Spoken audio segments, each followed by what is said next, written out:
আসসালামু আলাইকুম। আমি নাজনীন সুলতানা বলছি ব্রাহ্মণবাড়িয়া থেকে।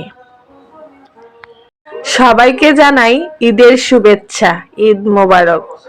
আগে এমন একটা সময় ছিল, ঈদের দিন সকালে ঘুম থেকে উঠে কার আগে কে রেডি হয়ে ঘুরতে যাবে, কিন্তু সময়ের সাথে সবকিছুর পরিবর্তন হয়ে যায়। আর এখন ঘুম থেকে উঠে মনে হয় যে কখন রান্না শেষ করব। 6টার দিকে উঠে আমি এখানে রান্না বসিয়ে দিয়েছি। এক পাশে খিচুড়ি আর এক পাশে গরুর মাংসটা আমি রান্না করে নিয়েছিলাম। তারপরে চটপটির জন্য বুট সিদ্ধ করে নিচ্ছিলাম। আর অন্য পাশে আমার পালা মুরগি থেকে একটা মুরগি জবাই করে আজকে রান্না করছি, চেষ্টা করছি আর কি অল্প অল্প করে আমার আব্বার পছন্দের সব খাবার রাখার জন্য। তো এখানে আমি মুরগিটা রান্না করে নিব।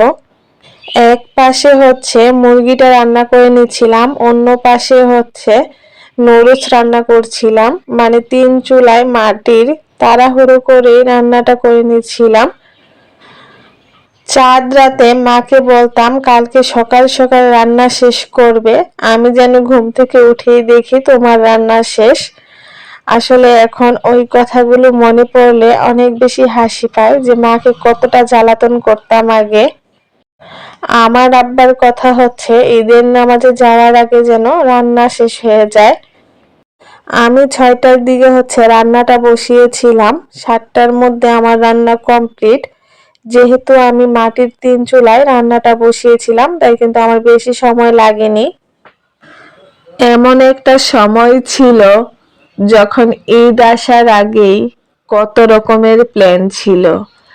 ঈদ কার্ড কিনতাম, চাঁদ রাতে সারা রাত জেগে হাতে মেহেদি দিতাম, ঈদের নতুন জামা বের করে বারবার দেখতাম কিভাবে সাজবো, কিভাবে সাজলে আমাকে অনেক বেশি সুন্দর লাগবে।